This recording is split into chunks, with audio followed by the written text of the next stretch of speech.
On today's show, The Clippers' confidence takes another hit as the Warriors rally to stay perfect. in Worst of the Week, Philly be Sixerin' and Henson be flopping. And you'll fear the deer when we count down the top 10 plays from the past 7 days. It's Friday, November 20th. The starter starts now.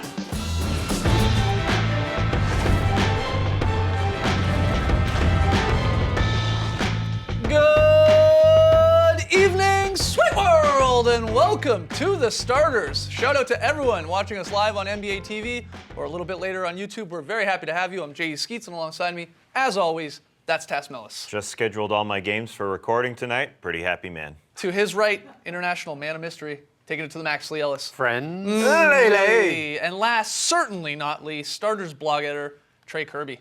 Hey, yo! TK, what you got for us? Well, I'm here at the internet looking for your best tweets at #TheStarters, and it's going to be a great show today because in our pre-show game of Pig, Lee Ellis stuck a wedgie. Kristen Ledlow in attendance. Get out of the way, Ledlow! Obviously, we went crazy as soon as this happened.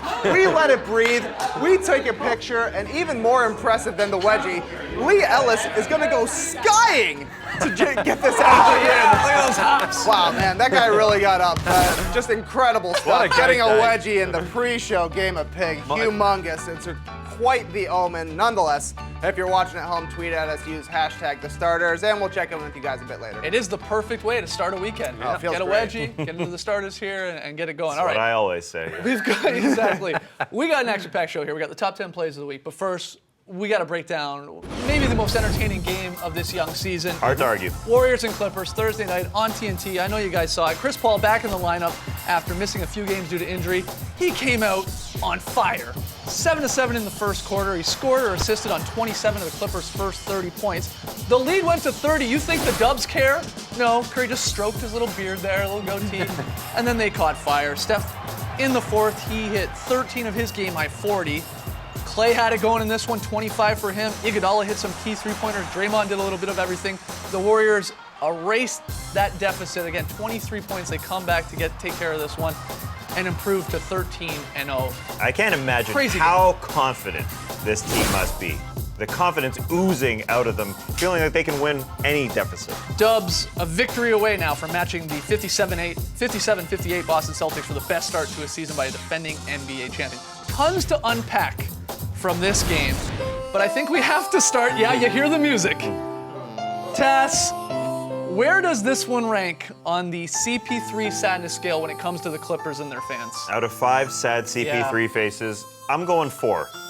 Not quite 5, Okay. but 4. This is the second time it's happened to the Clippers this year. They almost knocked them off the first time, and then they almost knocked them off yesterday.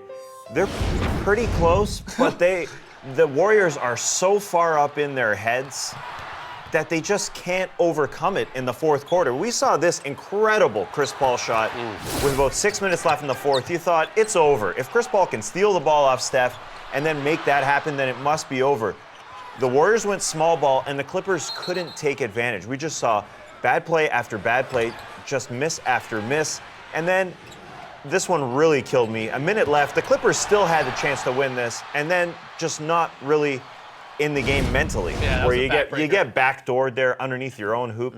That cannot happen. I just feel like the Warriors just are in the Clippers' heads. If you want to be positive about this, they face them 2 more times.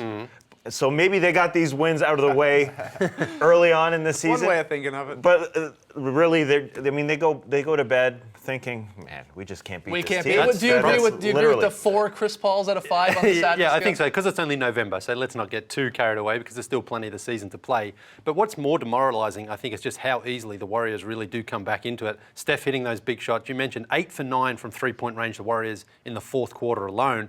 And for the Clippers, it's Chris Paul and it's Blake Griffin again, and they just ran out of gas. They just ran out of legs. Chris Paul, to be fair, wasn't 100%. I know he played, he fought through, he didn't make any excuses for his injury, but you could tell he was labouring somewhat out there. But we can't use the gas excuse like we used it in the playoffs where they were thin. No. This is exactly why they signed the old guys, to have enough to get them over the line. Yeah, but they were missing JJ Redick and Lance Stevenson didn't play as well. So those older guys played more minutes probably than Doc Rivers would have liked. But of course the Warriors were missing a couple of players themselves. in Sean Livingston and Leandro Barbosa. So it kind of evens itself out like that. But just they were gassed because they just had to keep chasing Steph around. It doesn't matter even if Steph, he had not his greatest game, even though he had 40 points. He turned the ball over a lot, and the Warriors were a bit sloppy with some of their ball handling out there. But they just have to keep chasing him. You can't leave Steph for half a second. Let's talk about the small ball lineup, because that really was the game changer here. About 6 minutes to go, 5:40 to go in the fourth quarter. After that Chris Paul 3. That's right. You see Luke Walton, he puts in Harrison Barnes, takes out Festus Ezeli. They go super small. Let's call it like it is. Draymond Green is your center, in theory, out there with Barnes and Iguodala and Clay and Steph. And they just go on a crazy run. I mean, they almost didn't miss a shot. Spread the Clippers out. Doc decided to sort of stay big for a good chunk of it there with DeAndre, trying to do that. And it didn't work. And we've seen this time and time again now. And we don't see it a lot. That's the funny part. Like, we're not seeing this all the time, this super small trump card. But Schumann pointing this out, John Schumann, NBA.com, on Twitter, and had a blog post up on NBA.com today, like, just how effective this crazy small lineup is for the Warriors. Last season, a plus 42 in the limited minutes. You saw it a lot more in the playoffs. It was dominant, a plus 38 in 111 minutes. And even now this season, in 48 minutes, Curry, Clay, Iggy, Barnes, and Green, they're a plus 60. That is bonkers in that limited amount of time. How do you stop it? The Clippers did not look good at the end of the fourth quarter, obviously. They only scored 8 points. Now, I'm not just going to come out and say that they can't beat this small ball lineup. Anything is possible, in the words of Kevin Garnett. Yes. I don't think that the small ball stops them from scoring.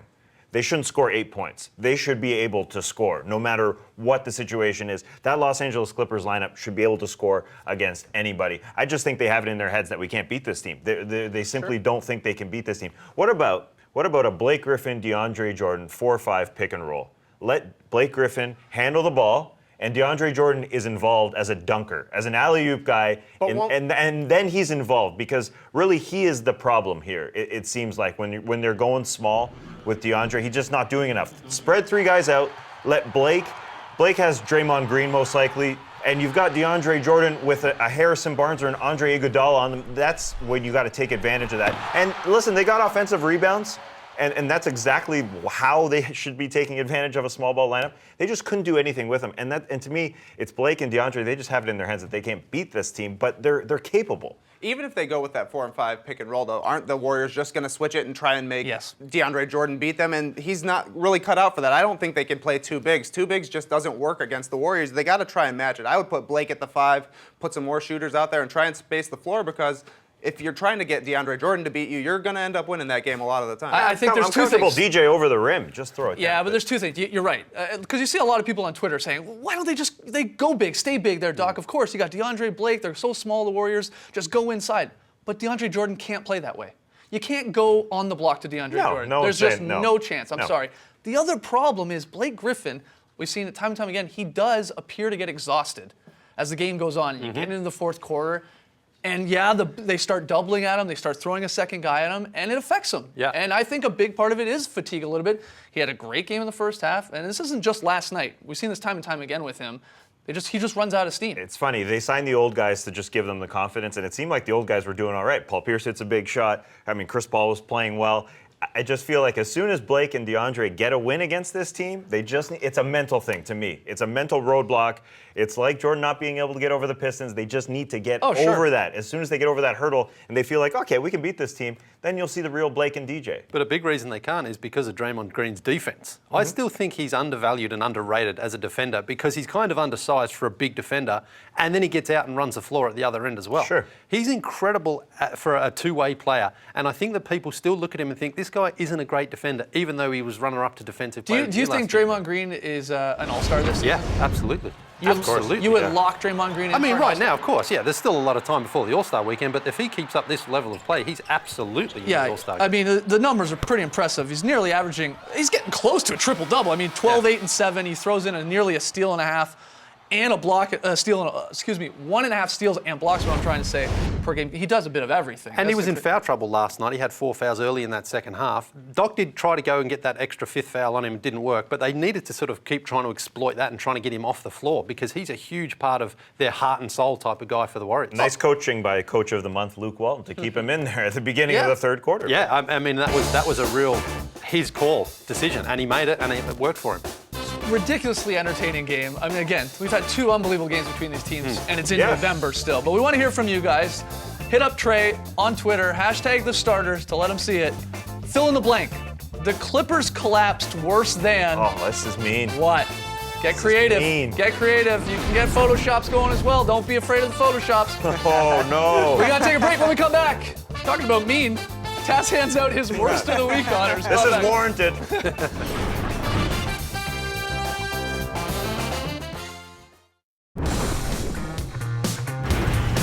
Back to the starters. Before the break, we asked you, jump on Twitter, #thestarters, fill in the blank. The Clippers collapsed worse than what? Trey's got a few of your answers, TK. Yeah, some great answers. Jedediah Robson says the Clippers collapsed worse than Ronda Rousey. Come on. Holly Holm was there Fair last enough. night too. Yeah, Yeah, Holly they got a Holm was great there. ovation when they Yeah, saw he it. did. Right?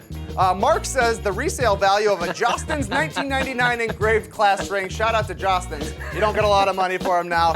And my favorite, unfortunately, Childish Aquino says Chris Webber when he found out Trey Kirby wore loafers. Oh, jeez. All right. Low forget. Great answer. Keep them Great coming. job. Yeah, fill in the blank. Clippers collapsed worse than. All right, every Friday we hand out the dishonor to someone in the NBA family that has done wrong in the eyes of the starters. It's time for Worst of the Week. Ladies and gentlemen, the worst of the week. This week's Worst of the Week are the Philadelphia 76ers. Sometimes we got to get literal with this dishonor, and the Sixers have inspired that sometimes. Versus the Pacers Wednesday, they turned it over 31 times, the most turnovers in an NBA game in 15 years. Things have hit a new low. They've lost 12 in a row to start the season, 22 stretching back to last year. Big picture, this is a year 3 of the plan, and even though each loss might actually be a win in terms of executing their front office's strategy, this is the hardest year to digest Philly's games. Their second worst attendance ranking is only going to go down. To pile it on, they tried to run out 6 players on 1 possession versus Indiana. Embarrassing. Yes, it is, Brett Brown. And one more thing, Barstool Sports produced a video, kind of like an episode of Cribs, taking viewers into the house of Sixers forward Nerlens Noel. He has a hoop in his house, a 10.5-foot hoop. 10.5 feet. Look where it is. What? The Sixers should earn the dishonor simply for that. The Philadelphia 76ers, your worst of the week. Why is that hoop 10.5 feet? Why is it in the corner? Can I we don't know. see that again? It's in a very strange spot. It's a weird design choice. You can bank it home off the brick wall. Yeah, right? you look over there. You look at the flooring, maybe we're still under construction here. Yeah, I don't maybe. know. That's There's a weird- stool over there. Shout out to Barstool Sports for funny. that. Yeah, but- Yeah, the Sixers. I'm amazed people are even showing up at all to this team. I'm sorry to say it, but this year said it. Year 3 of this plan, the plan to have 102 more losses than you do wins under the Sam Hinkie era here. And they Come started on. 0-17 last year, but this year just feels so much tougher. You know, you are risking the wrath of the players, if you ask me, because you're asking them to lose and lose and lose again, and nobody wants to do that.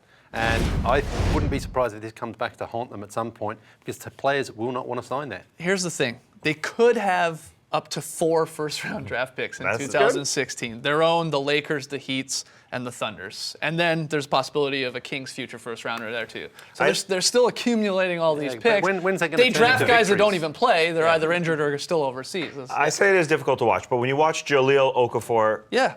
I mean, He's brilliant. He is incredible. Yeah. Yeah, it's definitely worth watching his minutes. Just super crafty, tons of moves, and I feel like he's so much more athletic than I was definitely expecting in the NBA. He's awesome.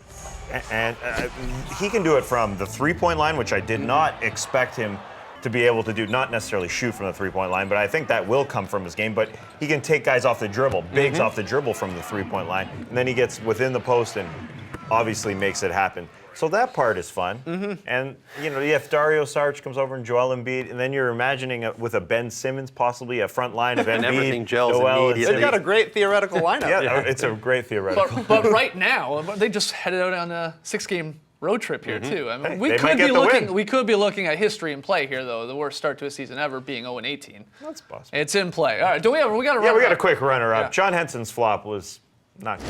I didn't like this one bit. Whoa! I mean, you kind of hear him moan and groan as he flops Yeah. too. No, Yeah, did his foot Did he trip? Did he- there? no, that's a flop. It's a little hard to see, but It's yeah, like he's he jumping backwards into a pool. did embellish it, yeah. All right, runner up.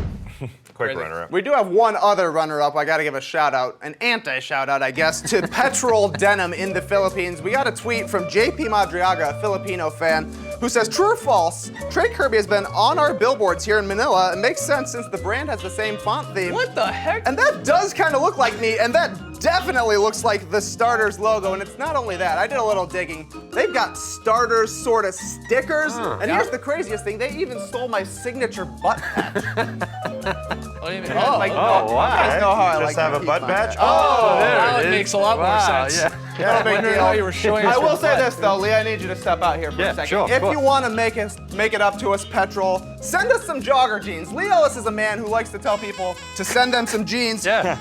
Let's turn it up a little around here. Show off these Jordans, am I right? Yeah. Let's do that. What's I'll with take this a pair of boot jeans. cut here, Lee? Yeah, so Petrol, send us some jogger jeans and all is good. Until then, I'll just be modeling that butt patch. Yeah, okay. I think Lee wears just unstylish pants so he can get some free ones. I think Hey, that's his these are plan. diesel, Tassie. When we You come could- back, You could stand to do with a pair of these, I top tell 10 you. plays of the week. We'll get Lee in new pants, maybe.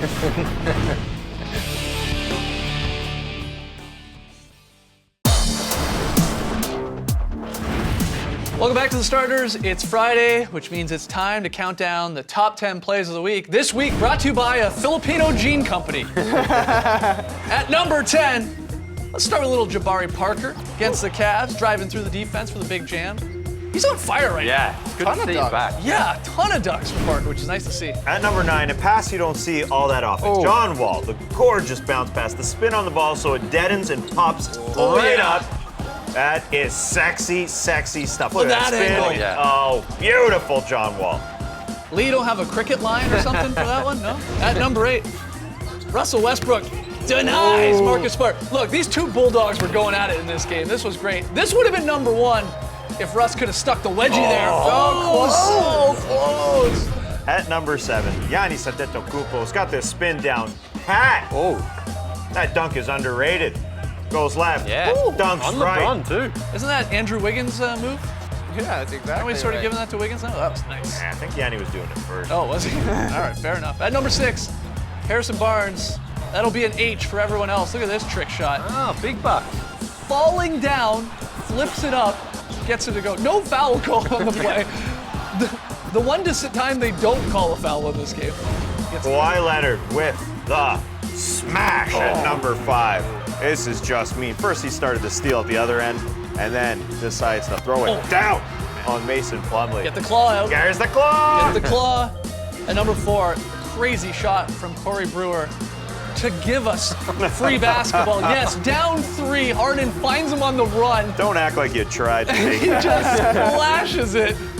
They would go on to win this Oh, game incredible. under their interim head coach, JB Bickerstaff. So a huge shot for the Rockets. Would have liked a little more celebration. Well, I think he was shocked. Yeah, he didn't mean to do it. End of regulation here. Karl Anthony Towns saves the game. Ooh, this cat's got Out of claws. nowhere.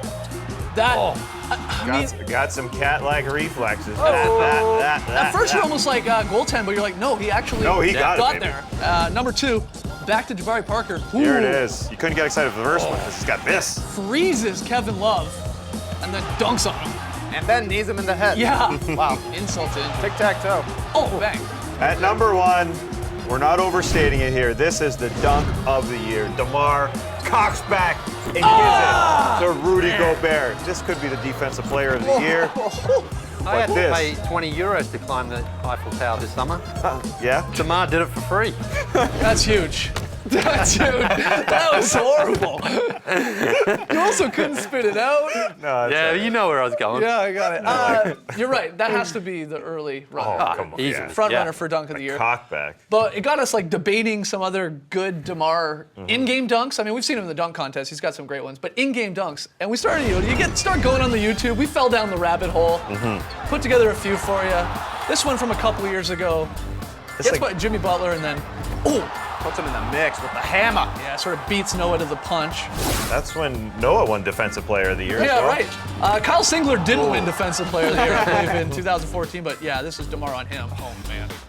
He dunked so hard. Yeah. Yeah, yeah. He's dunked on a lot of people. This is my This is the favorite, best though. one. One of Yeah. the best. Oh. Yeah, you just Or thought Mozgov. Blake was the only one to Mozgov, but Right. DeMar got him a little bit too. This is a little unheralded.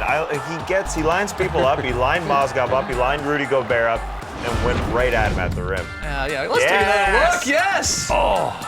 What was the view like from up there? It's got a little Tom Chambers to it, the way he kind of bounces off him at the top, too. How much did it cost you to go up? What'd you 20 say? euros. 20 euros. Wow. Yeah, it was worth it though. Yeah, you liked it. Beautiful. That's a lot. All right, one more break. When we come back, pick 'em results. Lee's very solid play at night. A lot more. Watch the starters. CN Tower's like $50.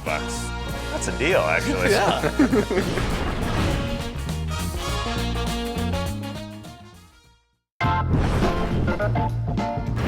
Back with the starters. Last night's pick 'em play results. Okay, look, I'm done.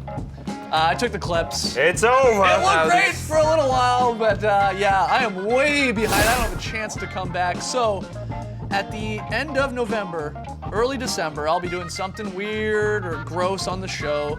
If you guys have suggestions, tweet at us, #TheStarters. I'm sure you got some good ones out there. What do you want to see me do that's weird and wacky? But anyway, we got to see this out. Tess got a great record, by the way, 13-5. Shout out to you, man. Hey, thank you. Thanks for the shout out. Tonight's picks, Trey and I like the Wolves at home. You guys are taking the Pistons on the road. That one you can catch on League Pass. Lily, where are we going for the very solid play of the night? We're going deep inside the queue for this beautiful netball play from the Cavs. Look at this ball, fire around the perimeter. Delhi over to Lovey, he knocks it down. That is just beautiful. So a netball play Netball. because no one dribbles? That's exactly what a netball play is. Right. And then Delhi has a wide open look, but he says, take it, Lovey, you knock it down. It's beautiful. That's what I call a very solid play. I'd watch some netball. Shout out to today. netball, yeah. Netball's great. Australian Trey, world champions. A little while ago, we learned Brandon Jennings was a fan of the show and watched the show and tweeted at the show. We got another NBA player. Yeah, Dennis Schroeder of the Atlanta Hawks. I'm so blessed to call that my house, he says on Instagram. And what's he watching? It's the starters. Yeah. Smart Shout man. out to you, Dennis Schroeder. We'll watch you in our house. He looks like he's into it. Yeah, he is. He's probably tweeting. No, the battery's dying on remote control. All right, guys, we recorded the hour-long podcast. It's called The Drop It's Up. We talked a lot more about the Warriors game, why the basketball gods maybe hate Anthony Davis, and who has the best post-dunk roar in the league. Yes, that was a question That was you a guys question. sent in. So again, that's up on iTunes, Google Play, and the website. That's it for us. That's it for the week. We'll see you on Mondays when we try to say stick around for game time though with Sekou and 3D and Vince. Thank you very much for joining us. And remember, you don't have a limited number of likes to hand out on social media. Like away, like liberally. Brace the weekend, people. Don't like that.